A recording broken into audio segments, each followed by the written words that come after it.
రాగి మీదంతా తిరిగితే రాకుంటాడే తిరుపతన్నని గెలుపుతో రాగి మీదంతా తిరిగితే ఊళ్ళో అడుగేసే తిరుపతన్ననితో తిరుపతన్ననితో ఎలక్షన్ ప్రచారం భాగంలో మరి కోటేటి తిరుపతి మీద ఇంత అభిమానంతో వచ్చిన ఈ రాజనేడు గ్రామ ప్రజలందరూ కూడా నేను హృదయపూర్వక ధన్యవాదాలు తెలియజేసుకుంటా ఉన్నాను.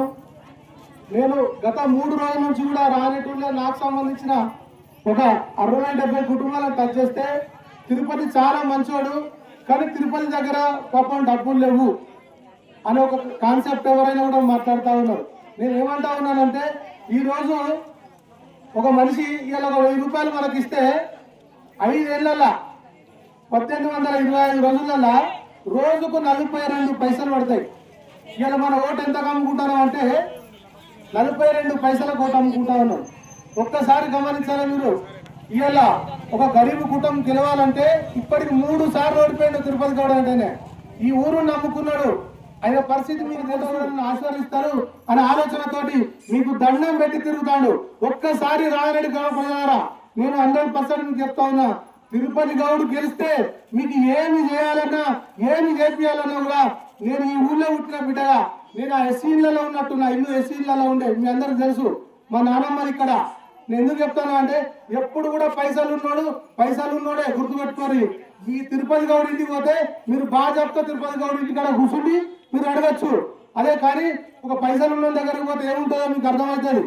ఈ రోజు ఇక్కడ జరిగే రాజకీయం ఏంది, పైసలు ఉన్నోడికి పైసలు లేనోడికి జరుగుతుంది. ఒక్కసారి మీరు గమనించుని.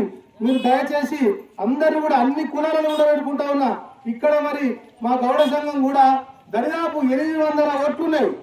ఎవ్వరు కూడా మరి మా 3 సంవత్సరాలకు 5 సంవత్సరాలకు ఒకసారి మా ఎల్లవతాళి చేసుకుంటే మనిషికి ఇంటికి 10,000 రూపాయలు ఖర్చు పెడతాం. కానీ ఈ రోజు 5 రోజులు 10 రోజుల కోసం ఒక 1000 రూపాయలకు మనం కక్కుర్తుపడి ఈ రోజు మనం ఓటు అమ్ముకోవద్దని కూడా మీ అందరికీ చేతులు జోడించి నేను మాత్రం నమస్కారం తెలియజేసుకుంటా ఉన్నాను. ఒక్కసారి మీరు తిరుపతి గౌడ్కి అవకాశం ఇవ్వండి, ఆ కుటుంబానికి అండగా నిలవండి. ఆ కుటుంబం ఈ రోజు ఏ పరిస్థితులు ఉన్నదో నేను చెప్పాల్సిన అవసరం లేదు, నేను ఎక్కడి నుంచి వచ్చి మీకు చెప్పాల్సిన అవసరం లేదు. ఈ రోజు ఆ కుటుంబం మిమ్మల్ని నమ్ముకొని తిరుగుతుంది. ఈ రోజు గిట్ట మీరు మీరు పైసలు తీసుకోగానే అడ్డాంటలేను. పైసలు ఉన్నాడు ఖచ్చితంగా కూడా పైసలు తీసుకొచ్చి ఇస్తాడు. మీరు పైసలు వాడు అడ్డంటే కూడా మిమ్మల్ని పగబడతారు. ఎందుకంటే వీళ్ళ పైసలు తీసుకుంటున్నారు కాబట్టి నాకు రేపు ఓటేయరు, అంతేనగా. కాబట్టి పైసలు తీసుకొని కానీ ఓటు వేసేటప్పుడు ఒక్కసారి ఆలోచించుర్రి. ఈ ఒక్కసారి తిరుపతి గౌడ్కి అవకాశం ఇది. నేను మాటిస్తానా, తిరుపతి గౌడ్ సర్పంచ్ గెలిస్తే జీవితంలో కూడా మళ్ళీ ఊళ్ళోనే నేను రాజకీయం చేస్తాను రాడు. ఈ 5 ఏళ్ళు మీ అందరికి సేవ చేసి ఆ కుటుంబం పక్కకు జరుగుతాను కూడా ఈ సందర్భంగా తెలియజేస్తా ఉన్నాను. ఇవాళ చాలా మంది ఒక రకంగా ఆయన పాపం అంటారు, గెలుస్తాను అనే ఒక ఆలోచనతోటి ఒక దుష్ప్రచారం చేస్తా ఉన్నాడు. ఏమని తిరుపతి గౌడ్ 3 లక్షలకు అమ్ముడు అయినది. ఇవాళ నేను చెప్తా ఉన్నాను, ఆయన కొడుకు అయ్యప్ప మారలో ఉన్నాడు. నేను ఎవడైతే దుష్ప్రచారం చేస్తాడో వాళ్ళ కుటుంబం మన శివాలయానికి వస్తుంది.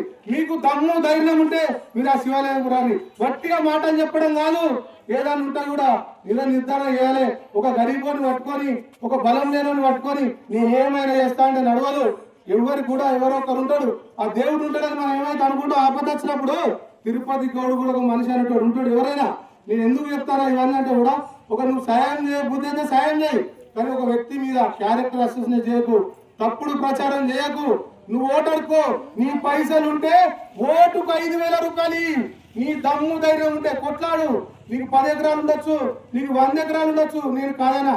నేను ఏమంటానంటే నువ్వు అడిగే ఓటు స్వచ్ఛందంగా ఉండాలి, నిజం చెప్పుకొని అడగాలి. కానీ మబ్బి పెడతా మందిస్తా ఇంకేమో చేస్తా అంటే అది నడవది.